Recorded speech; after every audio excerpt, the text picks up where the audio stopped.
Hello everyone, आज हम करेंगे क्लास 9 की इंग्लिश की जो आपकी न्यू बुक आई है कावेरी, उसका चैप्टर नंबर 3। इससे पहले हम इसके 2 चैप्टर कंप्लीट कर चुके हैं, लिंक आपको डिस्क्रिप्शन बॉक्स में मिल जाएगा। आज हम करेंगे चैप्टर 3 जिसका नाम है विंड्स ऑफ चेंज, यानी कि बदलाव की हवाएं। तो इस चैप्टर में हम कुछ हैंड फैंस के बारे में पढ़ेंगे कि किस तरीके से जो हाथ से पंखे बनाए जाते थे उनकी क्या हिस्ट्री रही है और समय के साथ इन पंखों में क्या बदलाव आया है, कैसे इनकी स्किल्स चेंज हुई है और किस तरीके से इनमें डिज़ाइन में चेंज आया, पहले कैसे बनते थे अब कैसे बनाए जाते हैं, तो हम ये जानेंगे। ठीक है, चलिए चैप्टर को शुरू करते हैं। चैप्टर शुरू करने से पहले आपको कुछ क्वेश्चन पूछे हुए हैं, इसका आंसर करना है। पहले रिफ्लेक्ट एंड रिस्पॉन्ड है।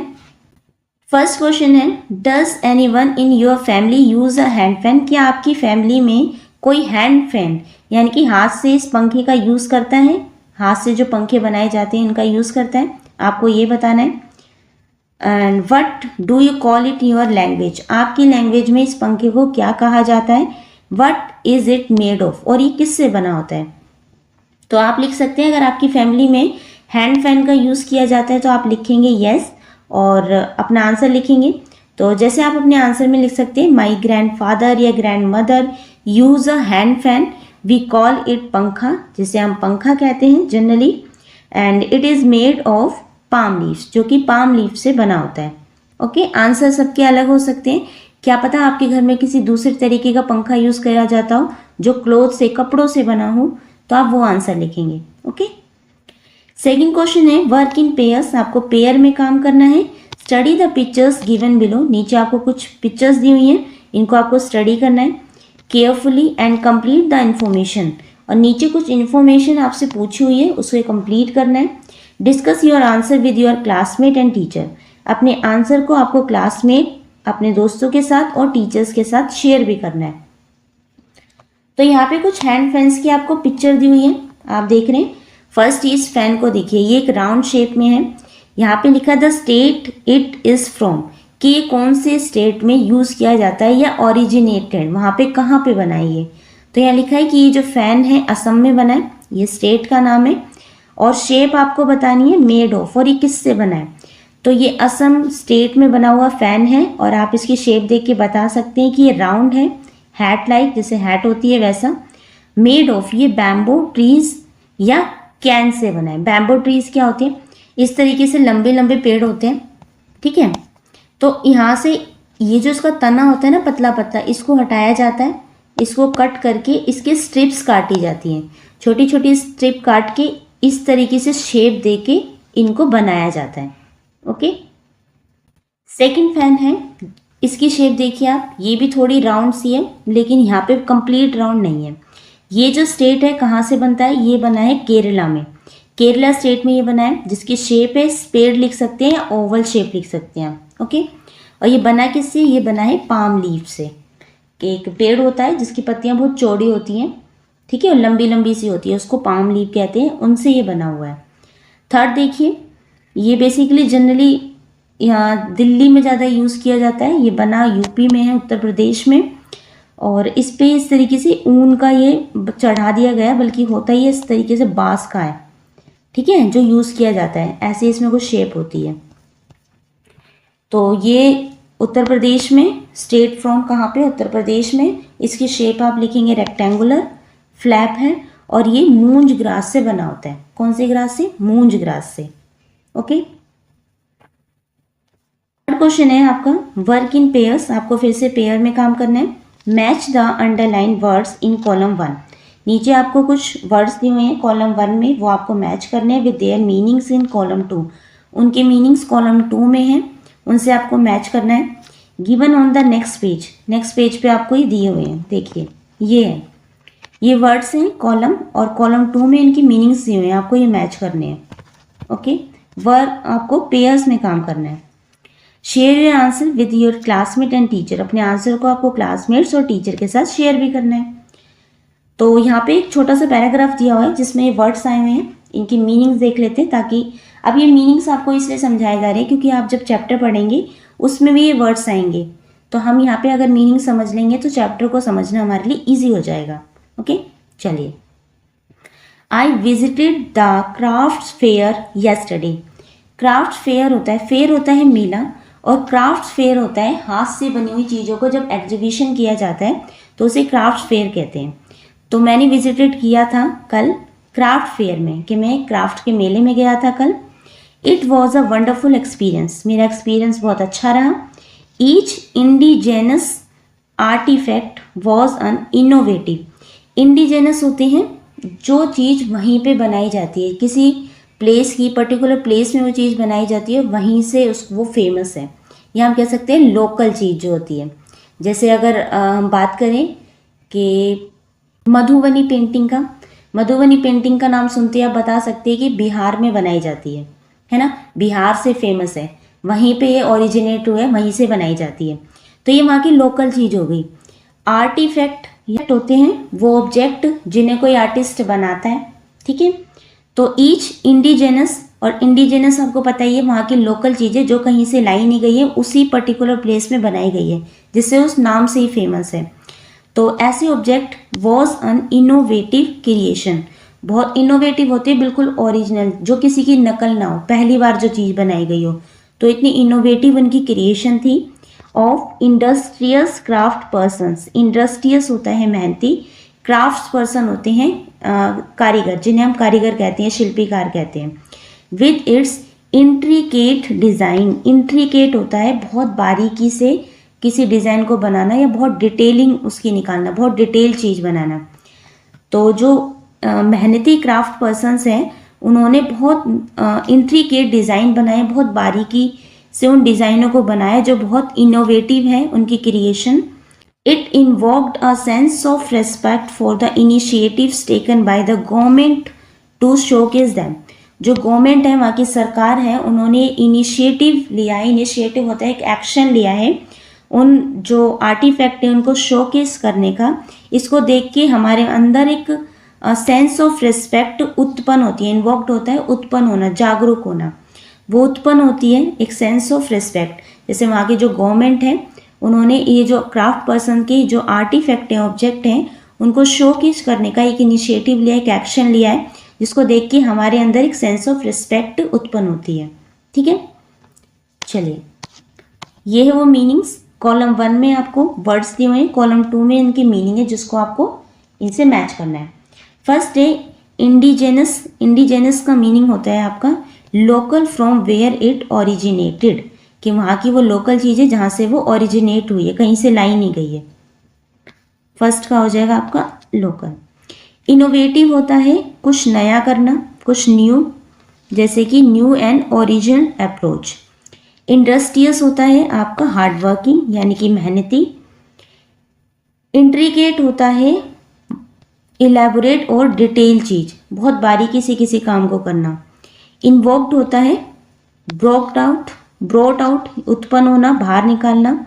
इनिशिएटिव्स होता है आपका actions to improve a situation, किसी चीज़ के प्रति एक्शन लेना, ठीक है। तो ये होता है आपका इनिशिएटिव। चलिए, अब आपका चैप्टर शुरू होता है। चलिए अपना चैप्टर शुरू करते हैं। Reading for meaning. The word punkha और pankha originates from the word पंख। जो ये वर्ड है, चाहे आप इसे पुंखा करें या पंखा पढ़े, जो कि ओरिजिनेट है यानी कि उत्पन्न हुआ है कहाँ से, पंख शब्द से, पंख। विच मीन्स, जिसका मतलब होता है या जिसका अर्थ होता है फेदर ऑफ ए बर्ड, यानी किसी पक्षी का पंख। Pankha is use to refer to all fans. जो पंखा शब्द है वो हर इसे यूज़ किया जाता है, ये रेफर करता है ऑल फैंस को, मतलब हर प्रकार के फ़ैन होते हैं, चाहे आपका सीलिंग फ़ैन हो, हैंड फ़ैन हो, एग्जॉस्ट फ़ैन हो, तो सबको हम क्या कहते हैं, पंखा ही कहा जाता है, इस वर्ड को ही यूज़ किया जाता है। वेयर एज, जबकि the word pankhi denotes a small plumed fan used in ancient India. जबकि जो पंखी है, पंखी क्या होता है, एक पंखी शब्द को यूज़ किया जाता था प्राचीन भारत में, जिसमें छोटे छोटे पंखदार पंखों को दर्शाया जाता था।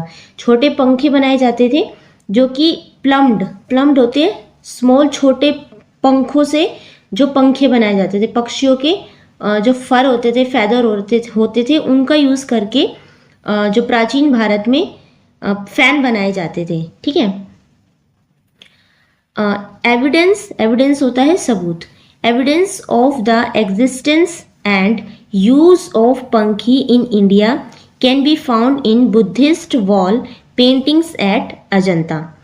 तो जो एविडेंस है, ये सबूत मिले हैं, जो भारत में पंखी के जो अस्तित्व है उसके जो प्रमाण हमें मिले अजंता की बौद्ध भित्ति चित्रों में मिलते हैं। अजंता की गुफाओं में जो बौद्ध धर्म के चित्र बने हुए हैं, वहाँ पे जो चित्रों में आप देख सकते हैं कि जो पीछे जो चित्र बनाए गए हैं उसमें पंखे होते थे हाथ में, ठीक है। वही लिखा है कि Buddhist wall paintings at Ajanta. Ajanta की गुफाओं में जो पेंटिंग्स बनी हैं उनमें इनकी एविडेंस मिलते हैं कि किस तरीके से पंखी या पंखे का यूज किया जाता था। These wall paintings date back to the 2nd century CE। 2nd century, दूसरी शताब्दी की बात हो रही है। और अब कौन सी शताब्दी चल रही है? हम हैं 21st सेंचुरी में, और ये बात हो रही है 2nd सेंचुरी की, मतलब आज से लगभग 1900 साल पहले की बात हो रही है। तो ये जो भित्ति चित्र है, भित्ति चित्र यानी कि जो गुफा के अंदर जो चित्र बनाए गए हैं वो दूसरी शताब्दी ईस्वी के हैं। इतने पुराने हैं कि ये 2nd सेंचुरी यानी 1900 के समान जमाने के हैं। अदर रिप्रेजेंटेशंस ऑफ द पंखा can be found in embroidery work, sculptures and carvings. पंखा के अन्य चित्र जैसे कढ़ाई के कार्य, मूर्तियों और नक्काशी में भी देखे जा सकते हैं। जैसे जब कढ़ाई की जाती थी उसमें भी जो चित्र बनाए जाते थे उसमें भी पंखा होता था। मूर्तियाँ ऐसी बनाई गई हैं जिसमें पीछे पंखा करते हुए दिखाया गया है। कुछ नक्काशी में भी आप देख सकते हैं। चलिए देखते हैं, थोड़े से पंखे के पिक्चर्स देखते हैं, आपको दिखाते हैं। देखिए इस टाइप के चित्र देखे जाते थे, ये देख रहे हैं आप, इस टाइप की। ये पंखा जो होता है या पंखी इनके हाथ में होता था, छोटे छोटे फैदर्स से बनाए जाते थे पक्षियों के। ये देखिए, दिख रहा है आपको ये सब। इन एंशियंट टाइम्स यानी कि प्राचीन समय में pankhas were used in temples to fan deities. Deities होते हैं देवी देवताएं। प्राचीन समय में, प्राचीन काल में पंखों का उपयोग मंदिर में देवी देवताओं को हवा करने के लिए भी किया जाता था। They were also use in royal courts of fan kings. ये इनका उपयोग राज दरबारों में राजाओं को हवा करने के लिए भी होता था। जो किंग्स होते थे, राजा होते थे, उनको जो हवा करने के लिए भी फैंस का यूज किया जाता था। पंखास वेरिड, वेरिड होता है भिन्न, अलग अलग। Pankhas varied in size from a tiny 2 inch one to large ones requiring a person's full arm strength to move them। पंखे की अलग अलग वैरायटी होती थी, मतलब जैसे पंखा कुछ छोटे होते थे, कुछ बहुत बड़े होते थे। छोटे से इंच से लेकर बहुत बड़े आकार तक के होते थे, जिन्हें हिलाने के लिए एक आदमी को अपने पूरे आर्म की, मतलब पूरी भुजा की स्ट्रेंथ की ज़रूरत होती थी। बहुत लंबे होते थे और राजाओं को हवा करने के लिए जो इंसान इस पंखे का यूज़ करता था उसको अपने पूरे आर्म को हिलाना पड़ता था हवा करने के लिए। देखिए मैं एक बार पिक्चर में दिखाती हूँ आपको। ये कुछ इस टाइप के फैन होते थे, ये काफ़ी लंबे होते थे और जैसे जो भी इस पंखे को पकड़ता था उसे अपने पूरे आर्म्स का, हाथों का यूज़ करना पड़ता था। पूरी शक्ति लगानी पड़ती थी इन पंखों को हिलाने के लिए। कुछ इतने आकार के भी होते थे और कुछ छोटे भी होते थे। सभी आकार के यहाँ पे पंखे होते थे। प्राचीन भारत की यहाँ बात हो रही है। नाउ ओवर टाइम, समय के साथ pankhas became significant cultural goods distributed through the trades route. समय के साथ जो पंखे हैं और इम्पोर्टेंट्स होने लगी, ये सांस्कृतिक वस्तुएं बन गई, मतलब कल्चरल जो गुड्स बन गए। और व्यापार मार्गों से, ट्रेड यानी कि रूट यानी कि मार्ग, व्यापार मार्गों से वहाँ से ये पंखे डिस्ट्रीब्यूट भी किए जाने लगे, एक जगह से दूसरी जगह भी लेके जाने लगे। दे वर कंसीडर्ड एक्सोटिक, एक्सोटिक का मतलब होता है अनोखा या आकर्षक, एंड स्टाइलिश। धीरे धीरे पंखे इतने फैशनेबल होने लगे, एक्सोटिक, अनोखे बनने लगे, स्टाइलिश बनने लगे। ऑल्दो, हालांकि देयर वॉज सब्सटेंशियल, सब्सटेंशियल होता है पर्याप्त, commonality in their use across India. जैसे पंखे बहुत स्टाइलिश होने लगे, अलग अलग तरीके से बनाए जाने लगे, लेकिन पूरे भारत में उनका जो उपयोग किया जाता था वो कॉमन था, हवा करने के लिए उनका उपयोग किया जाता था। Different villages and towns developed their own varieties of traditional pankhas. अलग अलग गांव, अलग अलग टाउन, शहर, कस्बों में अपनी अलग अलग तरीके के पंखे विकसित होने लगे, बनाने लगे, जिनमें उनका ट्रेडिशन जो लुक था वो देखा जाने लगा। जैसे गांव में अलग पंखे बनते थे, हर तरह की वैरायटी के पंखे यहाँ पे आने लगे, टाउन में अलग देखे जाते थे। Each place developed pankhas with distinct होता है विशिष्ट, अनोखा, मटेरियल और a variety of intricate design.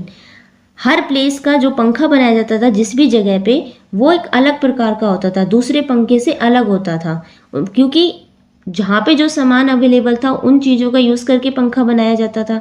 अब जो चीज़ जहाँ होगी, जैसे कहीं पे बैम्बो के पेड़ बहुत ज़्यादा है तो वहाँ पे बैम्बो से पंखे बनाए जाते थे। जैसे केरला की अगर आप बात करें तो वहाँ पे किसी और तरीके से पंखे बनाए जाते हैं। तो जहाँ पे जो मटेरियल यूज़ होता था वहाँ पे उनसे पंखे बनाए जाते थे, इसलिए उन पंखों में अलग अलग वैरायटी होती थी। ठीक है। इंट्रिकेट होता है जटिल, बारीक, बहुत सुंदर, इतने छोटे छोटे डिज़ाइन करके उन्हें बनाया जाता था जो उन्हें एक दूसरे से अलग बनाते थे।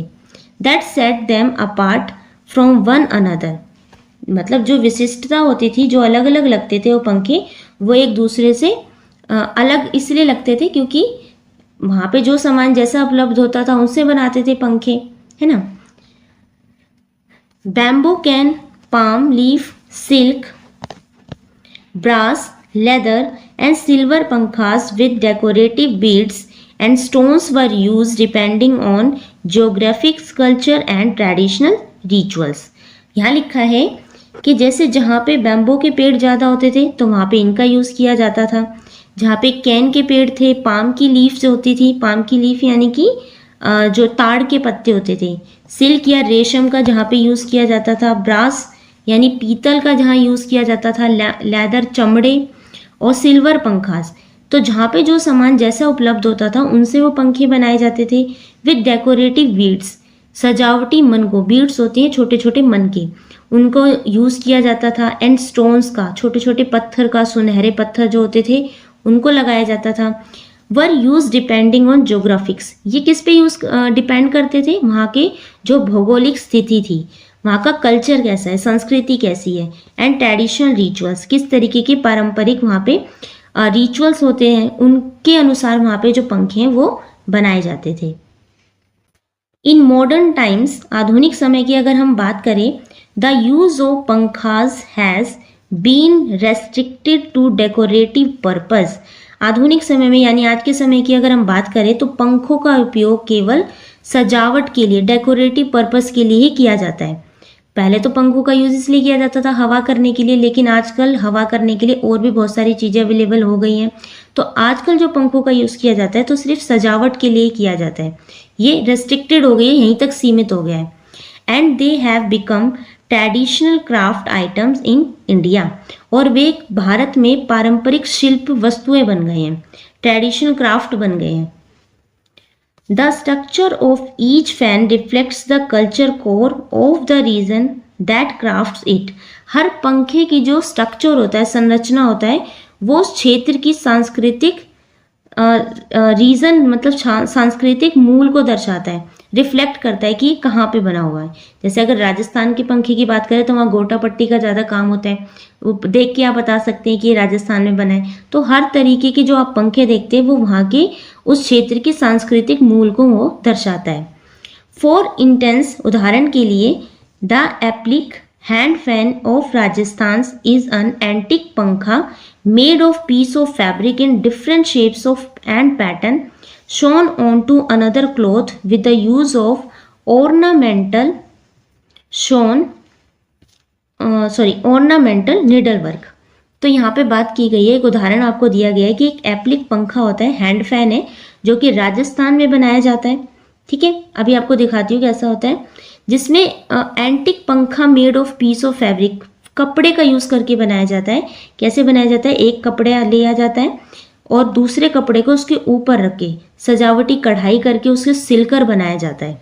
देखिए पंखा दिखाते हैं अभी आपको, देखिए एप्लिक पंखा इस टाइप का होता है, दिख रहे हैं आप, इसमें एक कपड़ा नीचे लगाया जाता है, दूसरे कपड़े को उसको ऊपर रख के सजावटी जो चीज़ें हैं वो लगाकर उसको सिला जाता है, सिलकर, कढ़ाईदार सिलकर इसको बनाया जाता है।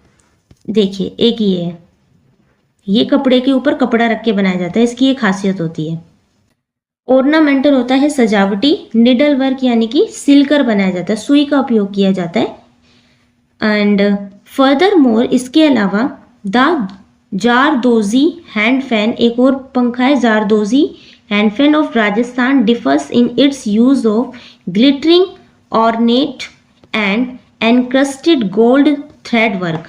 अब एक और पंखा है जारदोरी, वो भी एक हैंड फैन है राजस्थान का, जिसका यूज़ किया जाता है, जिसे बनाने के लिए यूज़ किया जाता है, उसमें ग्लिटरिंग का यूज़ किया जाता है, वो चमकता हुआ होता है।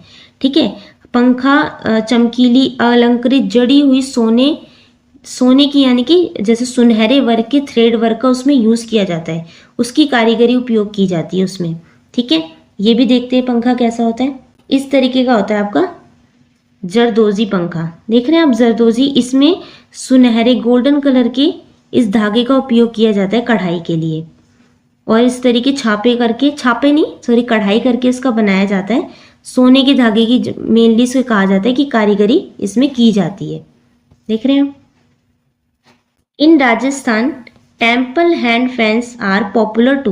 राजस्थान में मंदिरों में जो हस्त पंखे, हाथों के पंखों का जो यूज़ किया जाता है वो भी बहुत पॉपुलर है, कि राजस्थान में जो मंदिर है वहाँ पे भी पंखों का यूज़ किया जाता है, तो वहाँ पे जो हैंड फैंस हैं वो बहुत पॉपुलर है, लोकप्रिय है।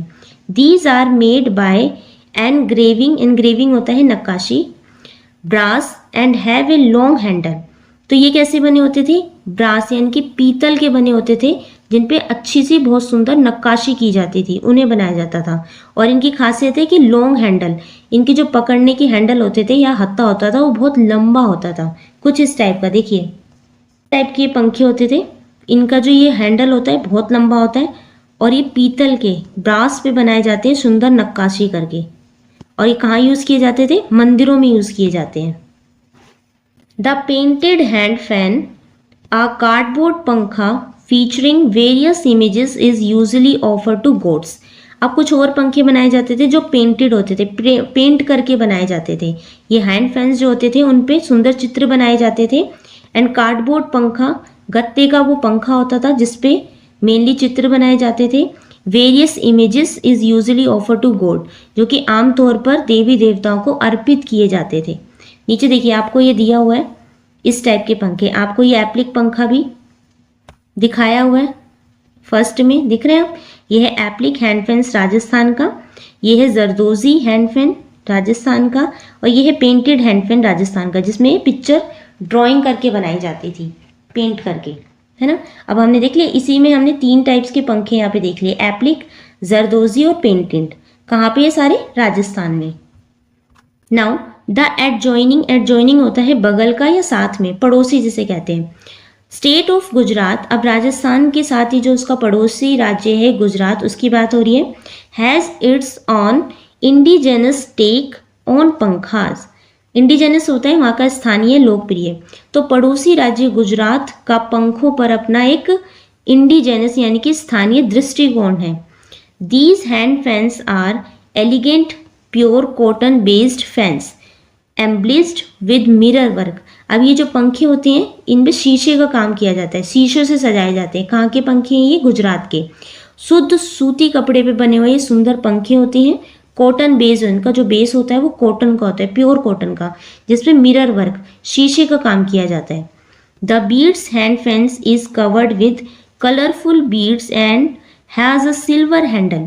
इसमें जो मनके वाला हैंड फैन होता है उसमें मनके होते हैं, छोटे छोटे बीड्स अलग अलग मोती से होते हैं छोटे, उनका यूज़ किया जाता था, उनसे ये ढका होता है। और इनका जो हैंडल होता है जिसे हम पकड़ते हैं, हैंडल कैसा है? सिल्वर का होता था, चांदी का होता है इसमें। Gujarat is the centre of for beads craft in India and this dainty pankhas are commonly used as well decoration. Dainty होता है छोटा या सुंदर। गुजरात क्या है? एक सेंटर है। गुजरात भारत में मन के शिल्प का केंद्र है, मतलब गुजरात में सबसे ज़्यादा बीड्स क्राफ्ट किया जाता है, काम किया जाता है, उसका ये सेंटर है, केंद्र है। ये नाजुक पंखे आमतौर पर दीवार की सजावट के रूप में प्रयोग किए जाते हैं। नाजुक यानी कि छोटे ये सुंदर पंखे होते हैं जिनका कॉमनली यूज़ किया है वॉल डेकोरेशन, दीवारों पे सुंदर सजाए जाते हैं। पहले हम ये मिरर वर्क वाला फैन देखते हैं एक बार कि गुजरात में किस तरीके से ये फैन बनाया जाता था जिसमें मिरर वर्क होता था। देखिए इस तरीके का फैन है गुजरात का, जिसको डेकोरेट किया था छोटे छोटे शीशों से, मिरर से इन्हें डेकोरेट करके बनाया जाता था। और साइड में इसका ऊन का या थ्रेड का काम होता था। गुजरात में दूसरे हमने फैन की बात करी बीड्स हैंड, जिसमें छोटे छोटे बीड्स का, मनकों का या मोतियों का सुंदर कलरफुल जो बीड्स होते थे उनसे बनाया जाता था और उनका हैंडल कैसा होता था, सिल्वर। देखिए ये भी देख लेते एक बार। ये है हैंड फैन जो कि पूरा छोटे छोटे बीड्स से, मनकों से बनाया जाता है, पूरा डेकोरेट किया जाता है। आप देख रहे हैं किस तरीके के छोटे छोटे इसमें बीड्स हैं, मोती हैं, है ना, कलरफुल। इनसे इस फैन को बनाया जाता है। Now Kutch is recognized for its hand stitches leather hand fans. जो कच्छ है, गुजरात में कच्छ है, वहाँ पे जो वो जाना जाता है अपने हाथ से सिले हुए लेदर हैंड फैंस। मतलब वहाँ पे जो हैंड फैंस बनाए जाते हैं वो लेदर के होते हैं, चमड़े के होते हैं। देखिए कैसे होते हैं, एक बार देखते हैं। इस तरीके का ये चमड़े का, लेदर का हैंड फैन होता है। ये पूरा चमड़ा है, दिख रहे हैं इसमें। और इसमें साइड में थ्रेड वर्क या ऊन का काम किया जाता है। और इसका जो हैंडल होता है वो बहुत मजबूत होता है, इस टाइप का होता है। ये पूरा पंखे पे, चमड़े पे, मतलब ये पंखा जो है चमड़े का बनाया जाता है, लेदर का। इस पे हाथ से सिलाई करके सजावट की जाती है, मतलब हाथ से सिले हुए ये पंखे होते हैं। Decorated with thread and wool at its seams. तो इसके मतलब सीम्स होता है जो सिलाई जाए, सिला हुआ। तो इस पे अपने हाथों से इस पे सिलाई करके धागे या ऊन से ये सजे होते हैं। Gujarat industrious home based women, industrious होता है मेहनती, हार्ड वर्किंग।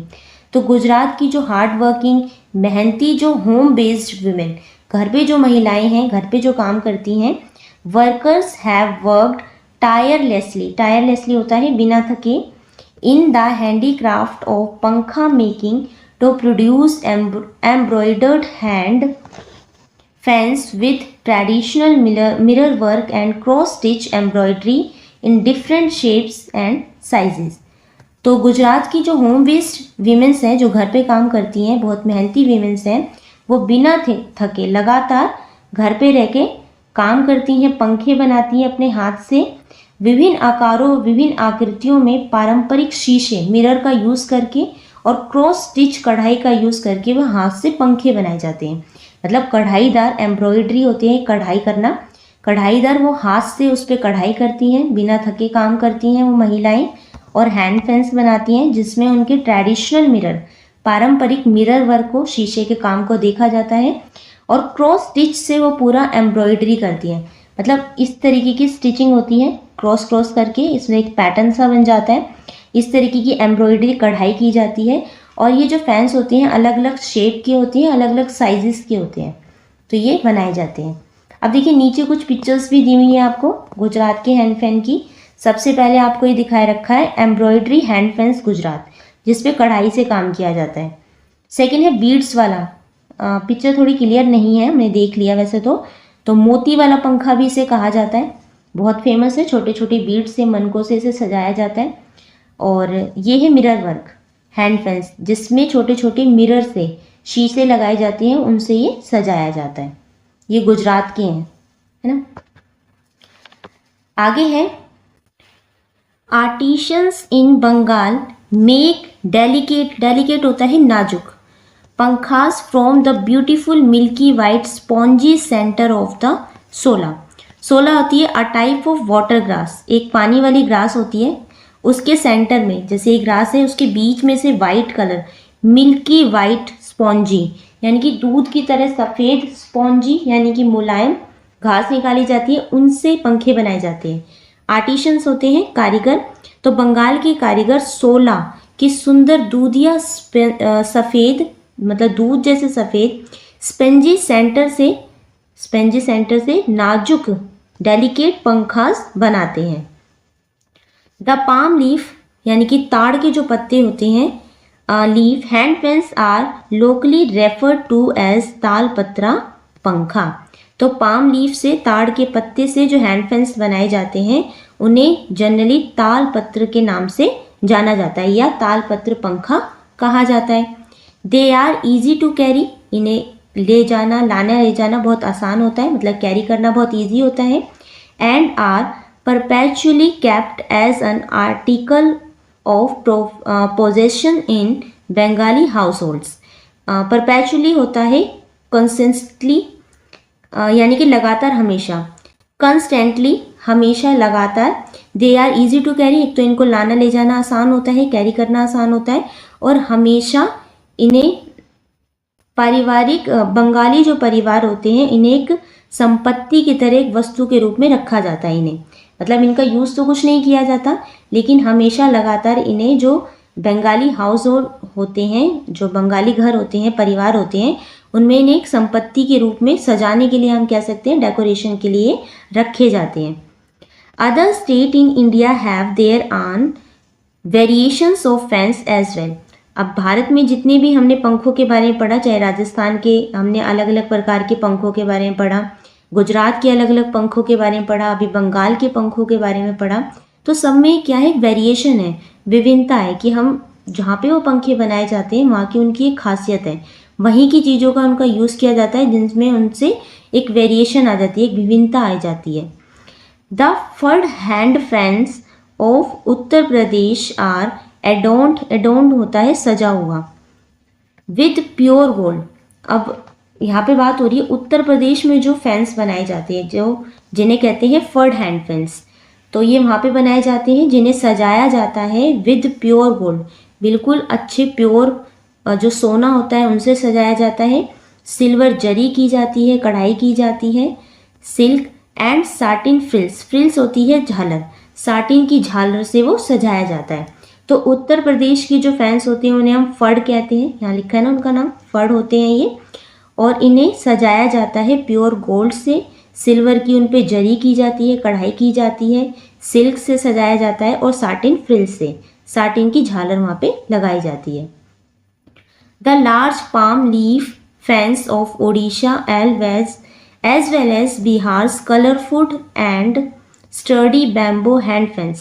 अब देखो उड़ीसा के हैंड फैंस की बात हो रही है, जिसे हमने पहले भी देखा था कि उड़ीसा में जो लार्ज पाम लीफ होती है उनसे पंखे बनाए जाते हैं। देखिए ऐसे होते हैं, ये जो पाम लीफ होती है उससे ये पंखे फैंस बनाए जाते हैं। इनकी शेप कुछ इस तरीके की होती है, लीफ ऐसी होती है, फिर उन्हें कट किया जाता है, शेप दी जाती है, और इस तरीके के पंखे बनाए जाते हैं जो उड़ीसा में देखे जाते हैं। उड़ीसा की तरह बिहार में क्या होता है, कलरफुल एंड स्टर्डी, स्टर्डी होता है स्ट्रॉन्ग यानी मजबूत, बैम्बो हैंड फैंस, बैम्बो से हैंड फैंस बनाए जाते हैं। All are recognized across India due to their antiquity and rarity. अब बिहार में जो बैम्बो से फैन बनाए जाते हैं वो देखिए ऐसे होते हैं, बैम्बो लीफ से जो फैन बनाया गया है वो कुछ इस टाइप का होता है, जिसे बिहार में अभी हम पढ़ रहे हैं उसमें यूज़ किया जाता है, बिहार में ये ज़्यादा फेमस है। बिहार के रंगीन और मजबूत बांस के ये बने होते हैं hand fans. Are all recognize, ये सब जाने जाते हैं पूरे भारत में अपनी due to their antiquity, antiquity का मतलब होता है द डिस्टेंस पास्ट यानी प्राचीनता, जो कि जाने जाते हैं अपनी प्राचीनता के लिए, एंड रेयरिटी, रेयरिटी यानी दुर्लभता, बहुत जल्दी नहीं मिलते पूरे भारत में, इनको ढूंढना, इनको मिलना बहुत दुर्लभ है। तो हमने भी बात करी उड़ीसा में जो बड़े बड़े ताड़ के पत्तों से पंखे बनाए जाते हैं, बिहार के रंगीन और मजबूत बांस से हैंड फैंस बनाए जाते हैं, जो अपनी प्राचीनता और दुर्लभता के कारण पूरे भारत में पहचाने जाते हैं। नाउ आगे है, many tribes in India, tribes यानी कि हमारे जो जनजातियां हैं वो सब हमारी इंडिया की, have adopted this handicraft to make their own versions of the hand held fans. तो हमारी जो जनजातियां हैं, भारत में कई जनजातियां हैं, इन्होंने इस हस्तशिल्प को अपनाकर हाथ से पकड़े जाने वाले, हैंड हेल्ड यानी कि जो हाथ से पकड़े जाते हैं, उन पंखों के अपने वर्जन्स बनाए, मतलब इनकी अपनी स्किल्स दिखाई, वहाँ पे जो चीज़ वो यूज़ करते हैं उससे उन्होंने वो चीज़ें दिखाई और अपने ही अलग तरीके के पंखे बनाए। उन्होंने अडॉप्ट किया, इस चीज़ को अपनाया, पंखों के हैंडीक्राफ्ट को। Material such as grass and metal are embedded होता है फंसाना या जड़ना, into the fans using bamboo sticks and grass. तो उन्होंने जो मटेरियल यूज़ किया, उन्होंने ग्रास यूज़ किया, ठीक है, और मेटल यूज़ किया। इस ग्रास और मेटल को उस पंखे में इस तरीके से जड़े जाते थे वो पंखे, और बैम्बो स्टिक्स का, बांस की जो लाठियों का स्टिक्स का यूज़ किया जाता था उस पंखों को बनाने के लिए।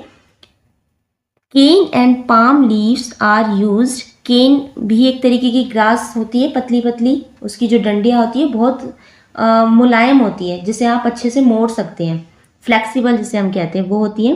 केन का यूज़ किया जाता था। पाम लीव, ताड़ के पत्तों का यूज़ किया जाता था। Are used with silk and brass being reserved and for antique piece of these hand fans. तो केन का, ताड़ के पत्तों का यूज़ किया जाता था, सिल्क का यूज़ किया जाता था, रेशम का, और पीतल को इन हैंड फैन का यूज़ करके रिजर्व किया जाता था antique piece of this hand fans, मतलब पंखों के पुरातन नमूनों को सुरक्षित रखा जाता था इस तरीके से। The use of geometrical patterns and the white ink and red background combinations have helped the tribes create multiple beautifully design pankhas. तो ये जो ट्राइब्स थी किस तरीके से यूज़ करती थी, वो ज्योमेट्रिकल पैटर्न्स का, जैसे सर्कल, ट्रायंगल, रेक्टेंगल, इस तरीके से पैटर्न्स बनाए जाते थे। उनका रेड बैकग्राउंड होता था, उस पर वाइट इंक से ये ज्योमेट्रिकल पैटर्न्स बनाए जाते थे, कॉम्बिनेशन किया जाता था। Have help the tribes create, जो हेल्प करते थे इन जनजातियों को अपने मल्टीपल ब्यूटीफुल डिज़ाइन के पंखे बनाने के। एक बार इनके भी पंखे देख लेते हैं हम किस तरीके के होते थे। देखिए कुछ इस टाइप का होता था उनका जो पंखा, ताड़ के पत्तों का ये बनाया जाता था, है ना, और इसका जो बैकग्राउंड होता था वो रेड होता था, और वाइट इंक से इसमें ज्योमेट्रिकल पैटर्न्स बनाए जाते थे, और इसका ये जो डंडा आप देख रहे हैं ताड़ के पत्तों का बना होता था। इस टाइप के पंखे होते थे। विद टाइम, समय के साथ, एंड द एडवेंट होता है arrival of technology and innovative creations. अब टाइम के साथ जो टेक्नोलॉजी आई, नई नई इनोवेशन आई, क्रिएशन आए, है ना, पंखों की नवीन रचनाएं आई, पंखों की सुंदर कृतियाँ आई, and beautiful culture of pankhas run to risk of slowly losing its presence among Indians. तो अब जो नए नए पंखे आए, नई नई टेक्नोलॉजी आई, इनोवेशन आई, तो इन्होंने क्या करा, जो हमारे ट्रेडिशन पंखे थे उनकी प्रेजेंस की इसमें रिस्क हो गया मतलब अब धीरे धीरे उनकी उपस्थिति खोने लगी, क्योंकि नई नई टेक्नोलॉजी आ गई, तो हाथ से बने हुए पंखे का यूजेस कम होने लगा। ठीक है। Once made for personal use, over time this handicraft has transformed into a commercial business and now provides some form of livelihood to India's artisans. तो पहले क्या होता था, पहले जो पंखे बनाए जाते थे वो पर्सनल यूज़ के लिए बनाए जाते थे, अपने लिए बनाए जाते थे, लेकिन समय के साथ धीरे धीरे ये हैंडीक्राफ्ट, हस्तशिल्प ट्रांसफॉर्म्ड हो गया, बदल गया, किसमें, एक कमर्शियल बिजनेस में, यानी कि लोग अब व्यवसाय के रूप में इसे उपयोग करने लगे। पहले पंखे सिर्फ अपने लिए बनाए जाते थे, अब जो लोग हैं पंखे बना के उसे सेल आउट करने लगे, बेचने लगे। जैसे अगर आप अभी देखेंगे तो अमेजोन पे, फ्लिपकार्ट पे ये बहुत सुंदर सुंदर पंखे अभी भी आ रहे हैं, आप डाल के देखेंगे ना तो ये पंखे वहाँ पे सेल आउट हो रहे हैं। And now provide some form of livelihood to India's artisans. तो इंडिया की जो आर्टिशंस हैं, कारीगर हैं, उनको इन्होंने लाइवलीहुड, आजीविका प्रोवाइड करी है, क्योंकि लोग इसे बेच रहे हैं और अपना पूरा आजीविका चला रहे हैं इससे। The slight increases in popularity and demand is significantly factored by the different versions of पंखास being crafted। Slight होता है थोड़ा सा, मामूली, और अब भारत के कारीगरों को किसी न किसी रूप में आजीविका प्रदान करता है। लोकप्रियता और मांग की थोड़ी सी वृद्धि के रूप में बनाए जा रहे पंखे के विभिन्न संस्करणों का एक कारण है, क्योंकि अब ये फेमस होने लगे, इनकी जो पॉपुलैरिटी है वो इंक्रीज हुई है, उससे जो डिमांड बढ़ा है, यही एक कारण है जो पंखों के डिफरेंट वर्जन्स ऑफ पंखा बीइंग क्राफ्टेड। इसलिए पंखे के अलग अलग जो वर्जन को क्राफ्ट किया जा रहा है, बनाया जा रहा है, इसकी थोड़ी सी पॉपुलैरिटी के कारण ही, है ना, क्योंकि थोड़े से पॉपुलर हुए हैं तो लोगों को इसमें डिमांड बढ़ी है, और जो डिमांड बढ़ी है तो आर्टिशंस को काम मिला है, उनका लिवलीहुड चला है ना।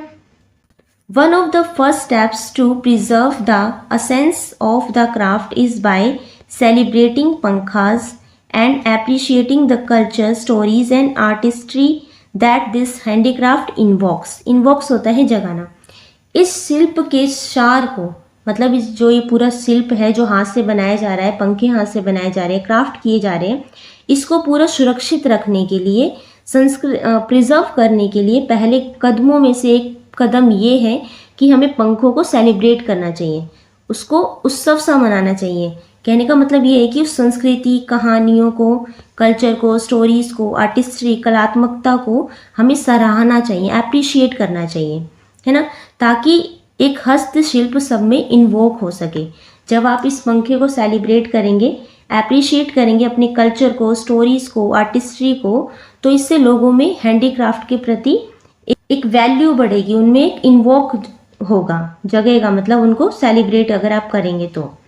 This allows contemporary pankhas makers to demonstrate their craft and regain its popularity. Contemporary यानी कि हम मॉडर्न कह सकते हैं। आज के समय में अगर ये जो पंखा मेकर को हम थोड़ा उनको वैल्यू दें, उनके हैंडमेड काम को, और डेमोन्स्ट्रेट करें, शो करें उनके क्राफ्ट को, तो क्या होगा, ये रिगेन होता है दोबारा से प्राप्त करना, एक अवसर मिलेगा इस लोकप्रियता को, पॉपुलैरिटी को फिर से प्राप्त करने का। जैसे जो समकालीन पंखा निर्माता अपने शिल्प को प्रदर्शित करें, शो करें, उसे दिखाएं, तो पुनः इस पंखों की लोकप्रियता को, पॉपुलैरिटी को दोबारा प्राप्त कर सकते हैं। It also helps provide them with a commercial platform to create a sustainable livelihood.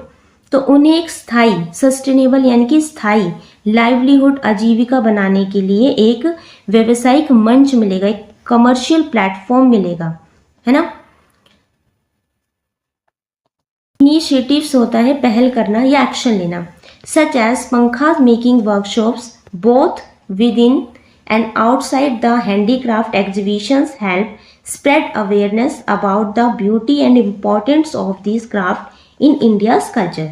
तो पंखा बनाने की ये जो कार्यशाला है, जैसी पहल है, पंखा बनाने की अगर हम वर्कशॉप करें, प्रोवाइड करें, तो ये क्या होगा, एक इनिशिएटिव होगा पंखे बनाने के जो काम है उसको आगे बढ़ाने के लिए। हस्तशिल्प प्रदर्शनियां करें, अंदर बाहर सारी तरफ दोनों जगह भारत की संस्कृति में शिल्प की सुंदरता और इम्पोर्टेंस के बारे में इससे जागरूकता फैलने में मदद मिलेगी कि किस तरीके से इंडिया का कल्चर कितना वाइड है। अगर हम इस हैंडीक्राफ्ट को एग्जीबिशन करें, वर्कशॉप लगाएं, तो इससे क्या होगा, लोगों में अवेयरनेस फैलेगी, वो जानेंगे अपनी ब्यूटी को, अपने इम्पोर्टेंस ऑफ हैंडीक्राफ्ट को, कि हाथ से बनाई गई चीज़ों की क्या इम्पोर्टेंस है, उसकी क्या ब्यूटी है, किस तरह से ये इंडिया के कल्चर से जुड़ा हुआ है। सो बच्चों, ये था आपका चैप्टर। क्वेश्चन आंसर हम कवर करेंगे नेक्स्ट पार्ट में। तो चैप्टर में हमने क्या सीखा, हमने सीखा हेड फैंस। ये सिर्फ वो ऑब्जेक्ट नहीं है जिनसे हमें सिर्फ एक ठंडी हवा मिलती है, ये हमारी कल्चर का एक पार्ट है जो बताते हैं कि इंडिया के जो आर्टिशंस हैं कितना हार्ड वर्क करते हैं, किस तरीके से पंखे बनाए जाते हैं, उनमें कितनी स्किल्स जुड़ी होती है, कितने क्रिएटिव हैं। हमने देखा कि डिफरेंट स्टेट्स की अपने अलग अलग हैंड फैंस हैं। हालांकि मॉडर्न टेक्नोलॉजी की वजह से हमारी लाइफ बहुत चेंज हो चुकी है, फिर भी हमारे जो ट्रेडिशन क्राफ्ट्स हैं उनको रिस्पेक्ट करना हमारी ड्यूटी है ना, उन्हें प्रिजर्व रखना हमारी ड्यूटी है। सो बच्चों, आई होपफुली आपको ये चैप्टर अच्छे से समझ में आया होगा। Thank you so much for watching.